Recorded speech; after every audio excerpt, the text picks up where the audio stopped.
오늘 소망의 이유라는 제목의 말씀을 함께 나누겠습니다. 이 앞선 본문을 한번 기억을 해보시면 아비멜렉에게는 잘못이 없었습니다. 아비멜렉에게는 잘못이 없었고 모든 잘못은 아브라함과 사라에게 있었습니다. 그들이 아비멜렉을 속였습니다. 그럼에도 정작 혼난 건 아비멜렉이었습니다. 하나님께서는 아비멜렉의 꿈에 나타나셔서 너가 그를 건들면 너와 너에게 속한 모든 자가 죽는다 이렇게 말씀하셨고 거기에 이어서 왜냐하면 그는 선지자이기 때문이다 이렇게 말씀하셨습니다. 그거에 대해서 지난주에 우리 같이 나눴죠. 그는 너를 위해 기도하는 사람이다. 자, 아비멜렉은 그날 아침에 일찍 일어나서 모든 종들을 다 불러 모았습니다. 그리고는 전날 밤 꿈속에 있었던 일들을 다 말해줬습니다. 그 모든 종들이 아비멜렉의 이야기를 들었을 때 그들도 심각하게 두려워했고 그 종들이 두려워하는 걸 보면서 아비멜렉은 이 모든 게 진짜겠구나, 나만 환상 속에 착각하고 있는 게 아니겠구나 라고 느꼈을 겁니다. 아비멜렉이 곧바로 아브라함을 부릅니다. 그리고는 너가 무슨 억하심정으로 나에게 그렇게 말했는지 몰라도 너 그거 진짜 잘못한 거다. 너의 말에 속아서 우리 모두 내 나라까지도 하나님께 심판받을 뻔했다. 이렇게 이제 아비멜렉이 설명하는 게 오늘 본문입니다. 그때 아브라함은 자기 속에 두려워서 그랬다라고 대답하죠. 근데 그렇다고 해서 완전 거짓말은 아니고 사라가 정말 이복누이가 맞기는 하다 이렇게 이제 말합니다. 11절에 보면 아브라함이 이르되 이곳에서는 하나님을 두려워함이 없으니 내 아내로 말미암아 사람들이 나를 죽일까 생각함이었음이요 또 그는 정말로 나의 이복누이로서 내 아내가 되었음이라. 우리는 아브라함이 믿는 자라고 하면서도 여전히 두려움을 가지고 있었던 그 모든 상황이 사실 충분히 이해가 됩니다. 사실은 빛이 있으면 어두움이 사라져야 되는 건데 우리 마음속에서는 언제나 빛이 분명히 있는데 어두움도 또 있는, 그러니까 어떻게 보면 이게 말이 안 되는 두 개의 공존이 우리 마음속에도 항상 있기 때문에 아브라함의 이런 행동을 보면서 그냥 욕할 수만은 없다고 우리가 생각합니다. 우리가 하나님을 믿지만 우리에게 주어진 길을 앞에서 우리도 두려워할 때가 너무 많이 있기 때문이죠. 거의 그렇습니다. 아브라함은 정말 하나님을 믿는 사람입니다. 근데 하나님을 믿지만 그러니까 믿음은 두려움의 반대말처럼 우리가 생각이 되니까 두려워하지 않아야 될 것 같은데 하나님을 믿으면서도 또 두려워하는 그런 아브라함의 모습이 오늘 본문에서 보이는 모습이죠. 이제까지 많은 사람들이 믿음이라고 할 때 기독교의 믿음을 당장의 문제를 해결해 주는 걸로 생각했습니다. 그래서 너 기도 안 해서 그래, 그래서 너한테 문제가 있는 거야, 이런 말을 계속 해댔어요. 사람들이. 틀린 말이거든요. 계속 해댔어요. 기독교를 어떻게 만들었냐면 미신처럼 만들어버렸어요. 그래서 이렇게 물 떠놓고 잘 기도하고 신앙생활 잘하면 문제 하나도 없는 것처럼 이렇게 이제 다 만들어버렸어요. 그걸 믿음이라고 말했었습니다. 그래서 다 아시겠지만 제가 누구랑 싸우냐면 저는 이제 이 땅에 집중하게 만드는 사람들과 계속 싸웁니다. 전 앞으로도 계속 그 싸움을 벌일 거라고 생각하는데, 하나님을 믿는다는 말은 하나님이 내 모든 현실을 지켜주어서 나에게 더 이상 아무 문제 없게 해준다, 이게 믿음이야. 그게 기독교의 믿음이 아닙니다. 하나님을 믿는다는 말이 뭐냐면 하나님이 나의 최종 권세, 최종 승리, 최종 영광을 알고 믿는다는 말인데, 그렇기 때문에 그 믿음으로 당장의 현실이 아무리 무섭고 두렵다고 해도 그 믿음으로 두려움 속에서도 그 길을 걷는 것, 그게 하나님을 믿는 겁니다. 하나님을 믿는다는 게 당장의 문제를 해결해 주는 게 아니고 당장의 어려움 속을 걷게 하는 거다. 이게 이제 성경이 말하는 믿음이라는 거죠. 그래서 아브라함도 여전히 흑암과 같고 어쩌면 그토록 아이를 원했지만 당장 아이를 품에 안지는 못하고 있는 지금, 그래서 원하는 것이 일어나지 않아서 늘 답답한 것 같은 지금의 그 길을 하나님을 믿는 믿음으로 걷는 겁니다. 그러니까 기도 많이 하면 상황 바뀔 거라고 믿는 것을 믿음이라고 만약에 말한다면 그 사람은 절대로 신자의 삶을 살 수 없습니다. 절대로 그 불가능합니다. 왜냐하면 자기 그림이 깨지는 때가 반드시 오거든요. 그게 욥이잖아요. 욥은 평생을 자기가 하나님을 잘 섬기면 복 받고 사는 줄 알았어요. 근데 하루아침에 자기가 재앙 같은 일들을 만나잖아요. 근데 하나님께서 마지막에 말씀하시죠. 야, 뭐 이렇게 돼가지고 이렇게 되는 게 세상 사람들의 말이라면 기독교의 하나님은 그것보다 훨씬 크다, 훨씬 깊다. 네가 이해하지 못한 일들을 만났을 때에도 하나님께서 너와 함께 하신다. 이렇게 말씀하셔서 욥이 마지막에 뭐라고 고백합니까? 내가 이제까지 귀로 듣기만 했는데 하나님을 눈으로 봅니다. 하나님이 이런 분이셨군요. 다시 깨닫죠. 제가 말씀을 전하기 전에 정말 계속 간절히 기도했던 게 뭐냐면 하나님, 제가 하나님을 잘 소개하고 싶어요. 하나님이 누구신지 정말 제대로 소개하고 싶고 성도들에게 그 다 들을 수 있는 귀를 주십시오. 제가 간절히 기도하고 올라왔습니다. 아브라함이 그랬습니다. 아브라함은 어쩌면 매일같이 자기 그림이 깨지는 거를 봤어요. 자기 그림이 깨지는 거. 자기가 신앙이 좋다고 하는 사람인데 아침에 일어나 보면 아기가 없어요. 사라를 통해 하나님께서 아기를 주시겠다고 했는데 아기가 없어요. 그러니까 매일같이 자기 그림이 깨지는 것을 보는 거예요, 아브라함은. 그럼에도 25년을 그렇게 하나님을 믿는 믿음으로 걸었고 앞으로도 그럴 예정이었지만 여전히 두려운 마음이 아브라함에게 있는 거죠. 근데 아브라함의 두려움은 오늘 본문을 보니까 단지 아이 문제만은 아니었습니다. 더 많은 현실들이 있었어요. 아브라함에게는 특별히 하나님을 믿지 않는 사람들에게 대한 두려움이 있었다. 아브라함이 고백합니다. 그들은 하나님을 믿지 않으니까 어떤 행동이라도 할 수 있을 거라고, 그래서 난 진짜 죽을지도 모른다고 생각했던 거죠. 자, 물론 아무리 그렇다고 해도 아브라함이 사라를 누이라고 거짓말했던 그 일은 정당화될 수는 없습니다. 거기에 아쉬움이 있는 건 사실입니다. 그러나 그렇기 때문에 우리는 아브라함의 모습을 보면서 신앙이 뭔지, 하나님은 누구신지, 우리는 어떤 존재인지에 대해 더 깊이 생각할 수 있는 겁니다. 우리가 늘 그렇습니다. 우리는 늘 불안하고 연약하고 두려움 속에 있고 떨림 속에 있고 자주 실수하지만 또 실패하고 있는지도 모르지만 그럼에도 믿음으로 한 발자국을 또 떼어보는 게 신앙인 거죠. 여러분, 신앙은 완벽주의가 아닙니다. 야, 네가 어떻게 그러고도 신앙인이냐, 이런 말을 하는 거는 사실은 좀 모자른 말이에요. 야, 네가 그러고도 신앙인이냐? 그 말은 쉽죠. 근데 아브라함을 보세요. 아브라함에게 우리가 아브라함 앞에서 야, 당신이 그러고도 신앙인이에요? 라고 얘기할 수 있습니까? 그럴 수 없죠. 그러고도 신앙인이거든요. 그러고도. 여러분, 신앙인은 넘어질 수 있고요, 실패할 수 있어요. 실패하지 않는 자가 신앙인인 것도 아니고 실수하지 않는 자가 신앙인인 것도 아니에요. 오늘 본문의 아브라함을 통해 확인하세요. 아브라함이 얼마나 두려웠으면 자기 아내 사라를 불러서 그렇게 얘기합니까? 내가 맞아 죽을 것 같은 두려움을 느낄 때 당신을 아내가 아니라 누이라고 할 테니까 이해해 주세요. 이렇게 말했답니다. 그 13절에 나와 이렇게 말해요. 하나님이 나를 내 아버지의 집을 떠나 두루 다니게 하실 때 내가 아내에게 말했대요. 이후로 우리 가는 곳마다 내가 그대를 그대는 나를 그대의 오랍이라 하라.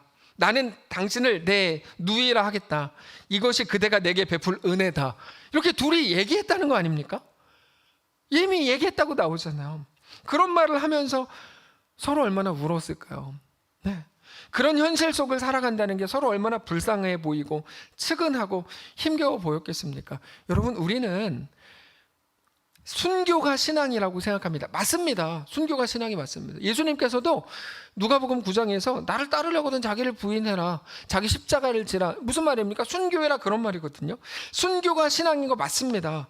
그래서 어쩌면 매 순간 그럼에도 죽지 못한 것, 내가 왜 그때 순종하지 못했을까? 이런 거, 순종을 시키는 대로 하는 게 아니고 하나님의 뜻 앞에서 내 뜻을 꺾는 게 순종이라면 내가 순종했어야 되는데 왜 순종 못했을까?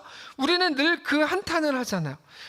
아까도 얼마 전에도 집사님 이거 하십시오 그랬더니 제일 먼저 싫어요 그러시더라고요. 그래서 뭐요? 이렇게 이제 했는데 우리는 그리고 나서 후회하는 거죠.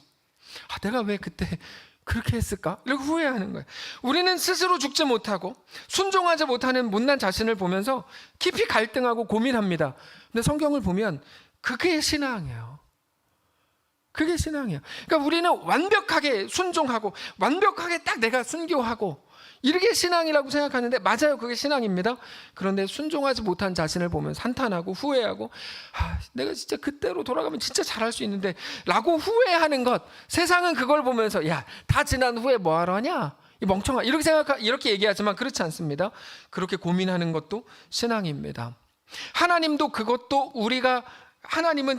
우리라고 아시고 인정을 해주십니다. 물론 아브라함이 그 자리에서 아비멜렉 앞에서 두려워하지 않고 날 죽이려면 죽이세요, 이 여자는 내 아내가 맞아요 라고 했다고 하더라도, 그렇게 했다면 더 멋있었겠죠. 더 멋있었겠죠. 그러나 그렇게 더 멋있는 게 더 좋은 신앙인 건가? 성경은 꼭 그렇게 얘기하지는 않아요. 그러니까 무슨 말이냐면 이게 어렵죠. 우리가 어떤 존재인지, 하나님은 누구신지를 우리가 더 잘 아는 것을 더 좋은 신앙이라고 말씀하세요. 자, 이거 잘 이해하셔야 되는데, 우리가 더 멋있는 게 더 좋은 신앙이라고 우리는 생각하지만 성경의 하나님은 하나님을 더 깊이 아는 것을 더 좋은 신앙이라고 말씀하신다는 거예요. 하나님, 왜 그렇죠? 하나님이 누구십니까? 하나님은 오늘도 우리를 빚어가시는 중이죠. 우리는 그분의 때에 가장 아름답게 빚어질 겁니다. 그게 우리가 믿는 하나님이세요. 그래서 우리는 우리의 모든 삶의 모든 것들, 우리의 연약함과 실패와 못남과 두려움, 후회와 한탄뿐만 아니라 외부 세력, 우리 내부에 있는 것 말고 외부 세력, 우리를 두렵게 하고 무섭게 하는 모든 세력과 모든 권세와 세상의 논리, 우리의 상처와 우리 미래의 막막함과 심지어 죽음까지도 우리를 망하게 하거나 실패하게 할 수 없다는 것을 알고 믿습니다.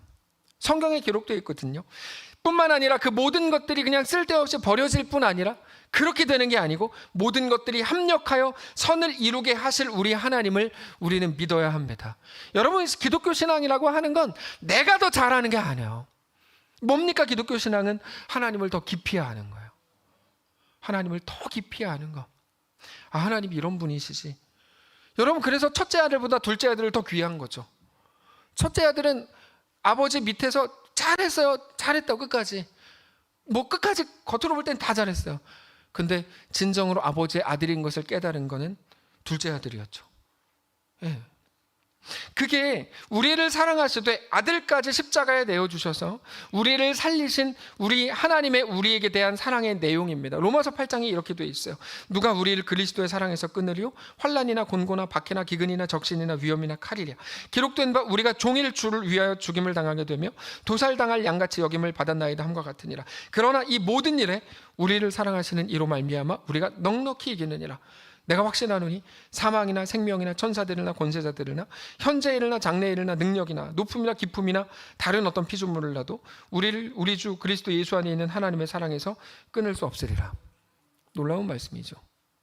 자, 총신대학교 3학년 때 시험을 봤는데 시험 문제가 딱 한 문제였어요. 로마서 8장을 써라. 예, 뭐야 이거는. 그래가지고 하여튼 그렇게 했는데 로마서 8장은 너무 귀한 말씀이에요. 그래서 못난 아브라함의 모습까지도 하나님은 내가 너를 사랑한다라고 말씀하시는 거예요. 아브라함이 멋있었습니까? 아니에요. 하나도 멋이 없어요. 찌질하게 아내를 누이입니다 라고 소개했잖아요. 그 자기가 살려고. 멋있지 않아요. 근데 하나님은 내가 너를 사랑한다. 그런데 그렇게 보면 못난 아브라함과는 달리 아비멜렉은 정말 멋있는 사람입니다. 아브라함의 모든 이야기를 들었음에도 아브라함에게 양과 소와 종들을 줍니다. 그리고는 사라를 불러서 은 1000개를 너가 오빠라고 말한 아브라함에게 주었으니까 걱정하지 말고 돌아가라. 모든 너의 일이 다 정리됐다. 이렇게 말해요. 14절에. 아비멜렉이 양과 소와 종들을 이끌어 아브라함에게 주고 그의 아내 사라도 그에게 돌려보내고 아브라함이 이르되 내 땅이 너의 앞에 있으니 너가 보기에 좋은 데로 거주하라 하고 사라에게 뭐라 그럽니까? 이르되 내가 은 1000개를 너의 오라비에게 주어서. 저는 이 부분이 너무 멋있었어요. 야, 너 진짜 짜증난다. 너 왜 거짓말했냐? 아브라함은 뭐 그렇다 쳐도 네가 더 나빠. 이렇게 했어야 되는데 끝까지 속아주잖아요. 너의 오빠 오라비. 아비멜렉 멋있더라고요. 아비멜렉 멋있어요. 우리 같으면 먼저 주리를 틀었을 것 같거든요. 근데 끝까지 속아주고. 이게 실력이죠. 이게 넉넉함이고. 여러분, 속아주는 건 바보가 하는 일이 아니고 큰 사람이 하는 일입니다. 더 속아주십시오. 제발 저도 한국인입니다. 근데 한국인들의 저 가장 못마땅한 부분, 뒤통수 안 맞으려고 하는 거, 저는 그거를 가장 꼴사납다고 생각해요. 하여튼 뭐를 해도 그냥 손해 안 보려고 그러고, 뭘 해도 뒤통수 안 맞으려고 그러고. 여러분, 우리의 좌우명을 뒤통수 맞자로 바꿔야 돼요. 자, 넘어갈게요. 근데 아비멜렉과의 일이 이렇게 마무리된 후에 아브라함은 아비멜렉을 위해서 하나님께 기도했고 하나님께서는 아브라함의 기도를 들으십니다. 특별히 18절을 보면 사라가 거기 있는 동안에 누구도 임신하지 못했다고 나옵니다. 여호와께서 이왕에 아브라함의 아내 사라의 일로 아비멜렉의 집의 모든 태를 다 드셨음이더라. 17절 아브라함이 하나님께 기도하매 하나님이 아비멜렉과 그의 아내와 여종을 치료하사 출산하게 하셨다. 이렇게 되어 있죠. 그러니까 사라가 거기 있는 동안에 누구도 임신하지 못했다는 걸 보면 사라가 아비멜렉에게 가고 나서 하루 만에 아브라함에게 돌아온 게 아니고 일정 정도의 시간에 동안 거기 있었다는 걸 이제 우리가 알 수 있는데, 하나님께서는 아브라함이 기도할 때 모든 것을 다시 회복시켜 주셨습니다. 특별히 여기 있는 아비멜렉과 그의 아내와 여종을 치료하셔서 출산하게 하셨다라는 이 표현은 그 상대가 아브라함과 사라이기 때문에 매우 중요합니다. 그들은 이제 곧 하나님의 언약의 자녀인 이삭을 낳게 될 겁니다. 너무 좋은 일이죠. 비록 자신의 연약함이 만든 일이었지만 그 속에서 놀라운 일을 이루시는 하나님을 보면서 아브라함과 사라는 아비멜렉과 그의 가정에 일어난 모든 사실을 들었을 때 자기들에게 약속하시고 주실 이삭을 생각했을 겁니다.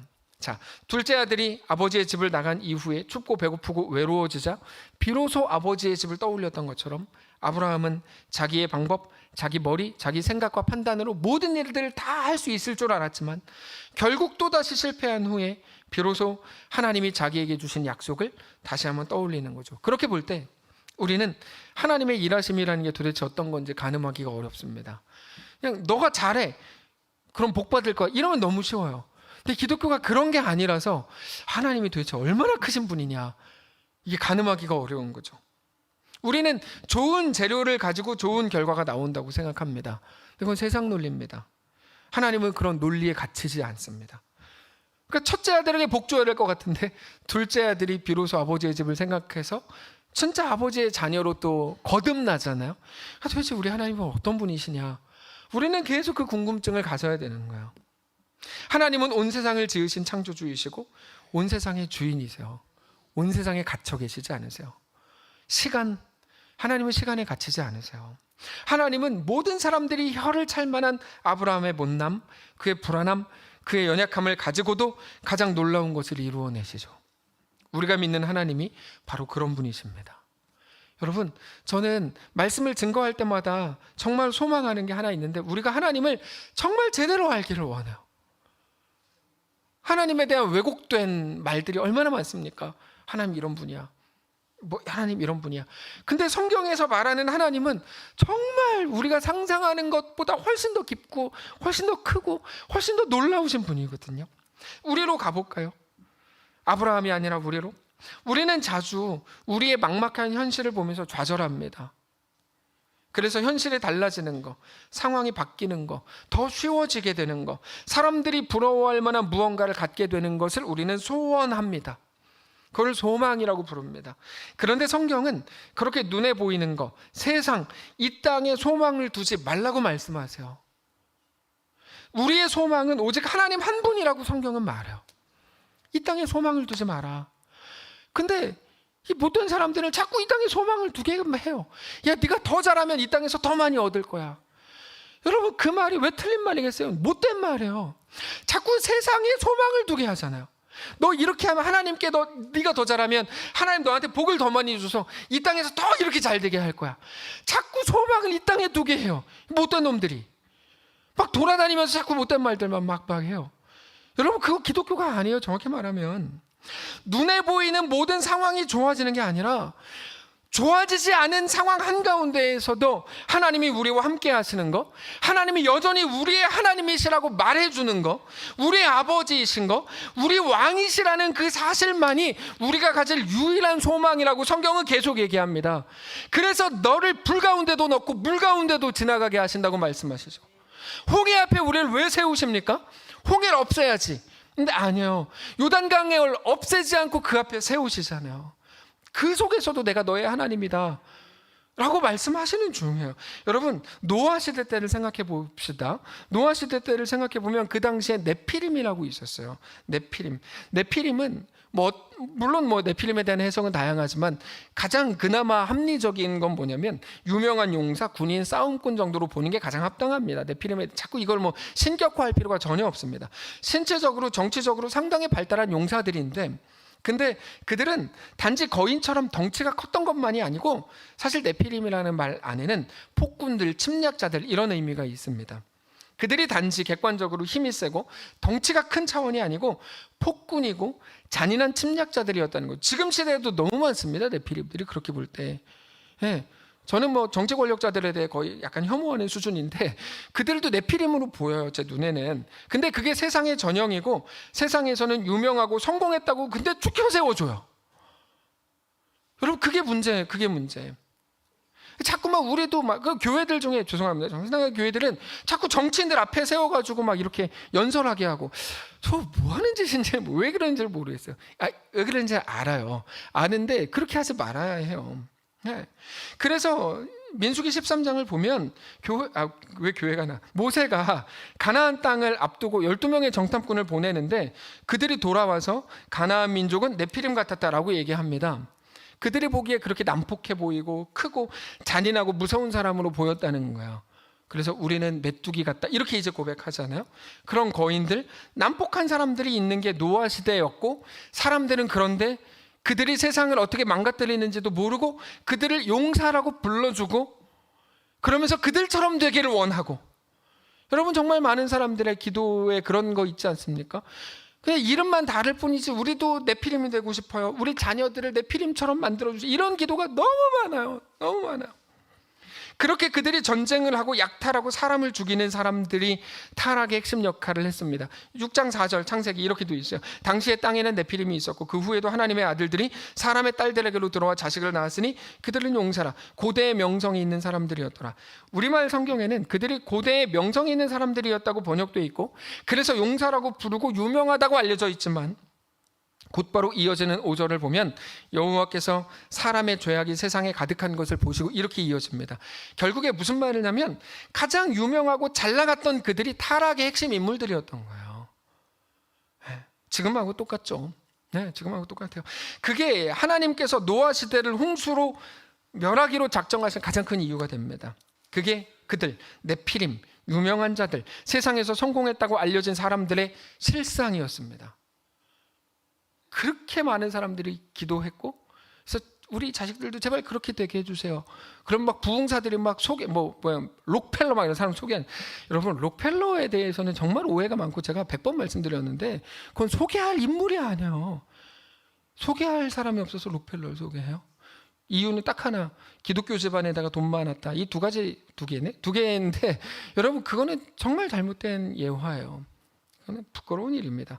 그 사람들의 이름을 언급하면서 여러분들도 기도 열심히 하면 그렇게 될 수 있습니다.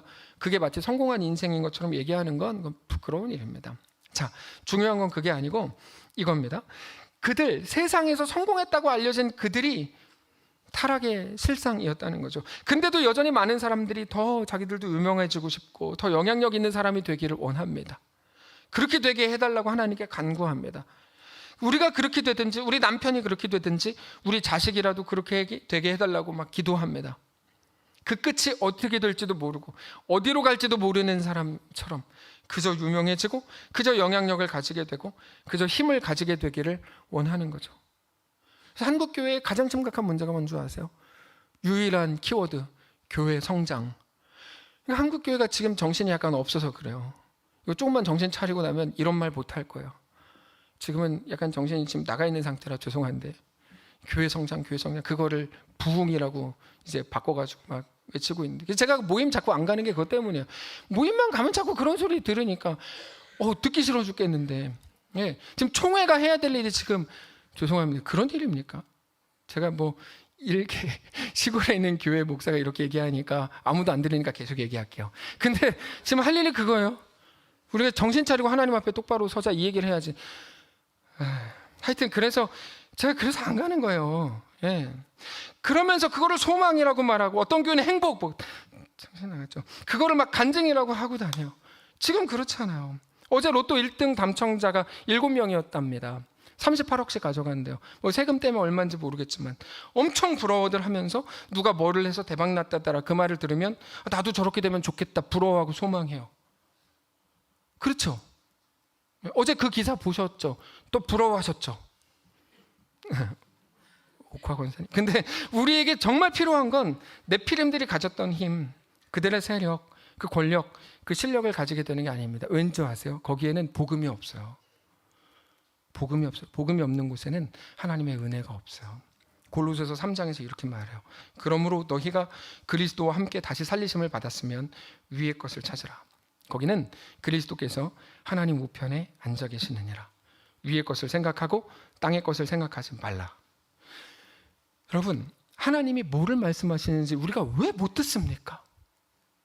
너무 분명하게 말하지 않습니까? 성경이 너무 분명하게 말하잖아요. 이는 너희가 죽었고 너희 생명이 그리스도와 함께 하나님 안에 감추어졌습니다. 우리 생명이신 그리스도께서 나타나실 그때 너희도 그와 함께 영광 중에 나타나리라. 이 말씀을 누가 들었는 줄 아세요? 감옥에 있는 성도들, 그리고 로마의 핍박 아래 놓여 있었던 성도들, 가진 것 하나도 없고 거기서 죽어가던 성도들. 너희에게 소망이 없다고 세상에 말하겠지만 그렇지 않다. 너희의 유일한 소망은 예수 그리스도와 그의 십자가뿐이다. 하나님이 너희 아버지이신 것으로 인하여 만족하고 감사하고 그런 모든 상황 속을 믿음으로 걸어라고 말씀하시는 거죠. 여러분, 제가 사당동 총신에 있을 때 계속 예배가 제일 좋았거든요.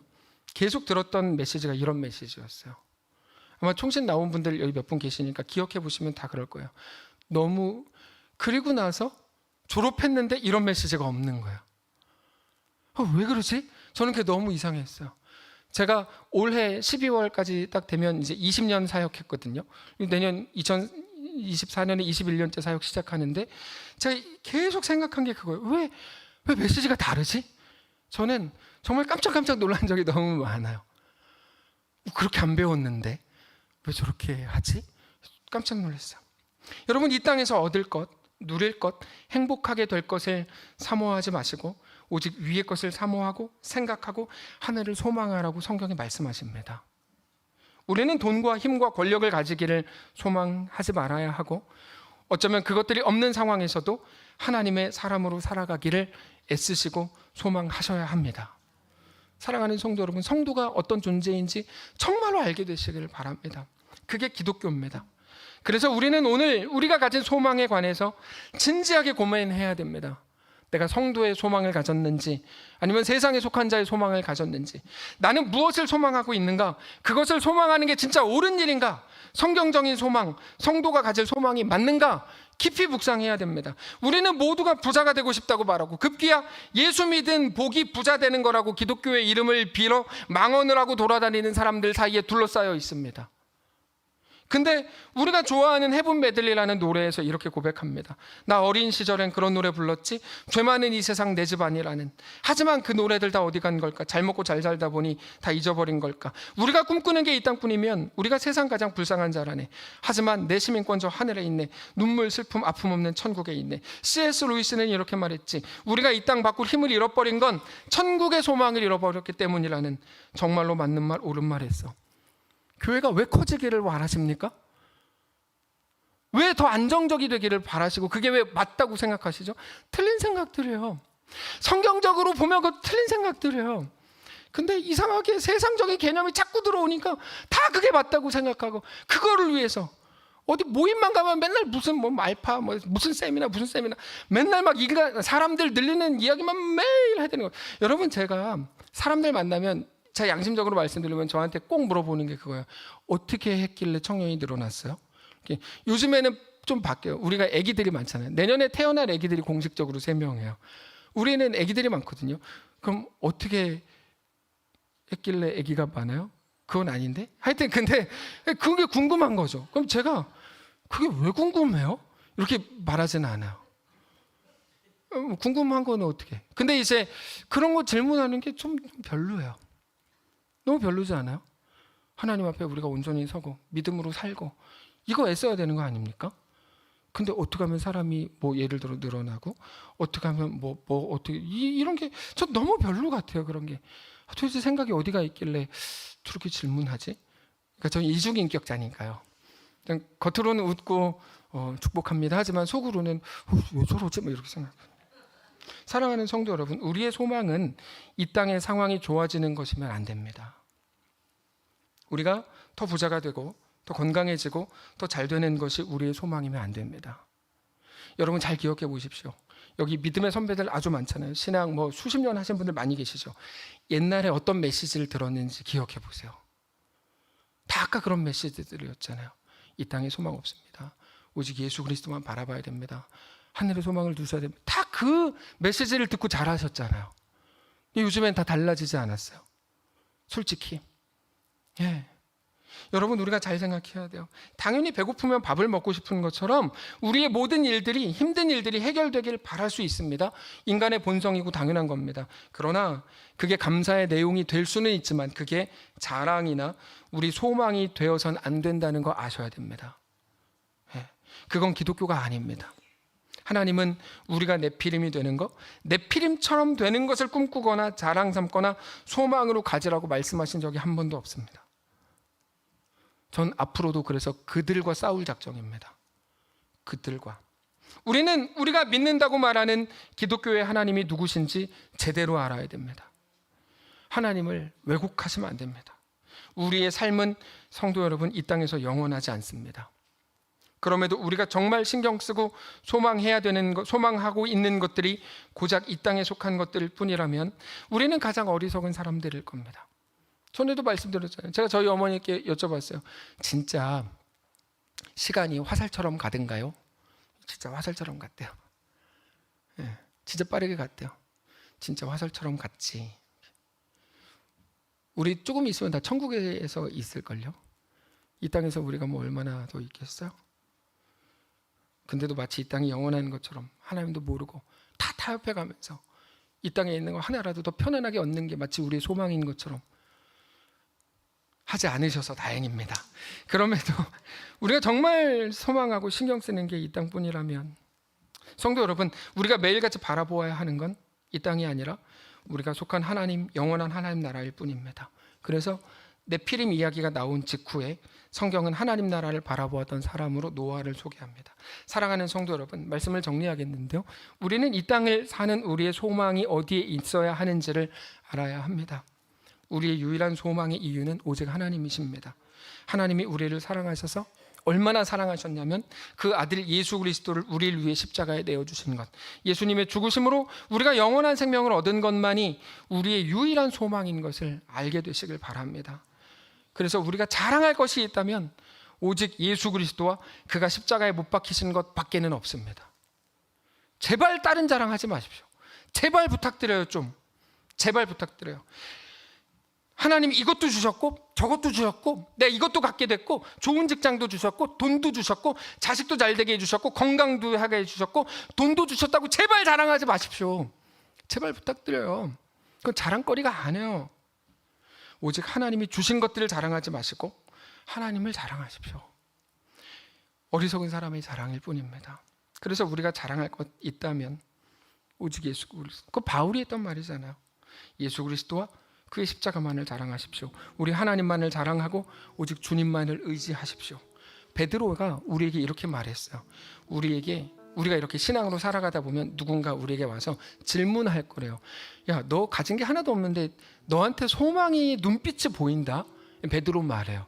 어떻게 너는 소망을 가졌냐? 라고 할 때 우리에게 이렇게 요구해요. 베드로전서 3장 15절 너희 마음에 그리스도를 주로 삼아 거룩하게 하고 너희 속에 있는 소망에 관한 이유를 묻는 자들을 나올 건데 그들에게는 대답할 것을 항상 준비하되 온유와 두려움으로 하고 선한 양심을 가지라. 이는 그리스도 안에 있는 너희의 선행을 욕하는 자들로 그 비방하는 일에 부끄러움을 당하게 하려 함이라. 선을 행함으로 고난받는 것이 하나님의 뜻일진데 악을 행함으로 고난받는 것보다 나으니라. 가진 것을 자랑하게 된다면 왜 두려움으로 하겠어요? 다 증거가 있는데. 그러나 눈에 보이지 않는 믿음, 그들 알 수도 없고 이해할 수도 없는 것을 자랑해야 되니까 어차피 그들이 안 믿을 거니까 우리는 온유함과 두려움으로 하는 거죠. 근데 그건 우리의 매일의 고백이 되어야 합니다. 그거를 준비하라는 거야. 우리는 지금 복음적인 메시지는 사라졌고 이 땅에 관한 성공의 메시지, 부자된 자랑, 건강해진 자랑. 그래서 엄청 유명한 한 교회는 설교 시작이 책 소개예요. 성공한 7가지 법칙이라는 책을 보면 매일 이런 식으로 해요. 저 교회는 무너져야 되는데 제가 늘 생각해요. 왜 존속하지? 저 교회의 정체성을 다 무너뜨리는 건데 이런 생각해요. 더 건강해진 자랑, 더 높이 올라간 자랑, 그래서 기독교를 통해 더 많이 가지고 더 행복한 삶을 살라고 말하는 괴물 같은 세상에 우리가 살고 있습니다. 그런 이야기들은 여전히 눈에 보이는 것들로 우리를 속이고 있는 중입니다. 사랑하는 성도 여러분, 그러나 기억하십시오. 우리를 살게 하는 건 이 땅에 속한 것들이 아닙니다. 오직 하늘에 속한 것, 영원에 속한 것만이 우리를 살게 합니다. 오직 예수 그리스도와 그의 십자가만 우리를 살게 하는 것임을 알게 되시기를 바랍니다. 상상도 못한 이야기, 이게 되겠나? 라고 생각할 만한 아브라함의 상황 속에서도 그를 결국 가장 존귀한 길로, 영원한 생명으로 이끄신 우리 하나님을 기억하십시오. 눈에 보이는 소망이 없어도, 사람들의 위로가 없어도, 내가 원하는 일이 일어나지 않아도 이것만 피하면 좋겠다고 생각한 그 일이 우리 앞에 떡하고 펼쳐졌어도, 모든 절망만이 우리 앞에 있는 것 같은 그 순간에도, 그러나 우리 삶을 완성하는 건 우리의 실력이 아닙니다. 완전한 하나님의 사랑이 우리를 이끄실 겁니다. 그러므로 우리 모든 연약함과 부족함 속에서도 우리 하나님을 믿음으로 바라보십시오. 그렇게 이전에는 한탄의 자리, 원망의 자리였던 그 자리가 이제는 믿음의 자리, 믿음을 고백하는 자리, 회복의 자리, 기대와 소망의 자리가 되는 우리의 날들 되시기를 주님 이름으로 축복합니다. 찬양합시다. 우리 살아가는 모든 날들이 다 주의 숨결 속에 지어졌으니 이제 모두 모여 다 주를 찬양해. 고백합시다. 우리 살아가는 모든 날들이 다 주의 숨결 속에 지어졌으니 이제 모두 모여 다 주를 찬양해. 그는 영원토록 찬양받으실 분. 우리 살아가는 모든 날들이, 우리 살아가는 모든 날들이 다 주의 숨결 속에 지어졌으니 아멘. 이제 모두 모여 다 주를 찬양해. 그 영원토록 찬양받으실 주. 우리 함께 찬양하며 걸어갈 이 길, 우리 발걸음 그가 이끌어 주시리. 잠시 넘어져도 낙심치 말 것은 시작하신 우리 주 그 끝을 이루어줄. 아멘. 처음부터 다시 한번 합시다. 우리 살아가는 모든 날들이, 우리 살아가는 모든 날들이 다 주의 숨결 속에 지어졌으니 다 주의 숨결 속에 지어졌으니 이제 모두 모여 다 주를 찬양해.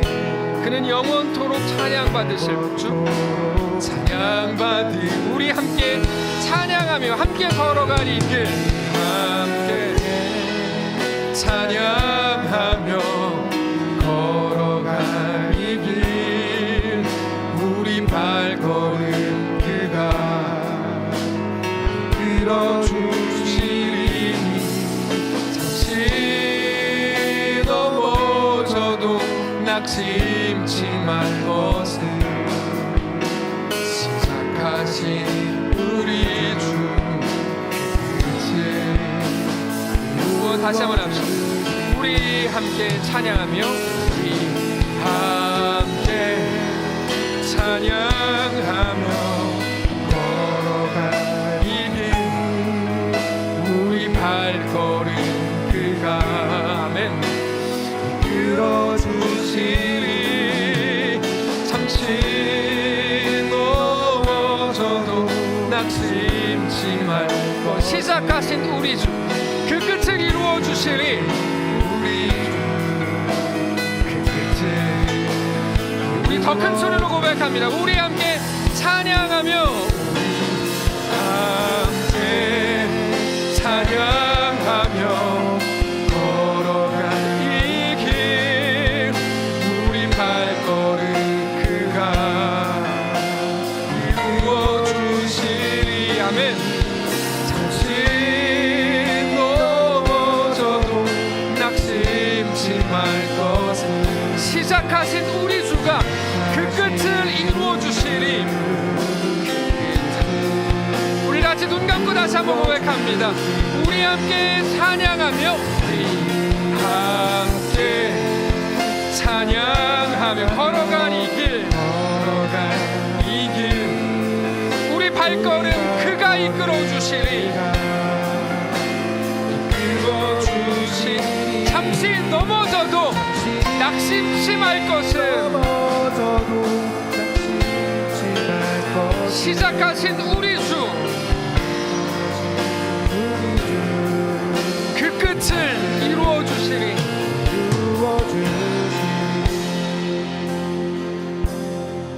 하나님, 잠시 넘어졌습니다. 잠시 그래서 머뭇거리고 있나 봅니다. 하나님, 낙심하지 않기를 원합니다. 절망하지 않게 하옵소서. 깊은 동굴 속에 들어갔습니다. 하나님, 거기에서도 세미한 주의 음성을 허락해 주시고 주의 빛을 허락해 주옵소서. 사랑하는 성도들, 그렇게 일어나게 하시고 우리 속에서부터 진정한 회복과 부흥이 시작되게 하시고 하나님을 향해 내 인생을 내어드리기로 결정하게 하시고 이 땅에 소망을 두지 않게 하시고 하늘에 소망을 두게 하시고 하나님이 우리의 왕이요 전부요 주인인 것을 깨닫고 고백하게 하옵소서. 이 땅을, 이 소돔 한가운데를 소돔인으로 살지 않게 하시고 순례자로 살게 하옵소서. 나그네로 살게 하옵소서. 이 땅에 가진 것들을 자랑하지 않게 하시고 내가 하늘에 속한 자인 것을 자랑하게 하옵소서. 하나님이 우리 아버지요 왕이시라서 내가 오늘 살 수 있다고 가족들에게, 자녀들에게, 우리 주변 사람들에게 선언하게 하옵소서. 그렇게 믿음으로, 성도로, 신자로 세워지는 사랑하는 모든 성도를 다 되게 하옵소서. 살아계신 우리 주 예수님의 이름으로 기도합니다. 아멘. 이제는 우리 구주 예수 그리스도의 은혜와 하나님 아버지의 다함없는 사랑과 성령의 교통인도 역사 위로 함께 하심의 은사가 이 시간 주를 바라보며 예수 안에 허락된 그 길을 믿음으로 담대히 걷기를 소원하는 사랑하는 모든 성도들 머리머리 위에, 그들의 가정 위에, 그들의 자녀들 위에, 생업 위에, 사랑하는 이 교회 위에 이제로부터 영원까지 함께 계실지어다. 아멘.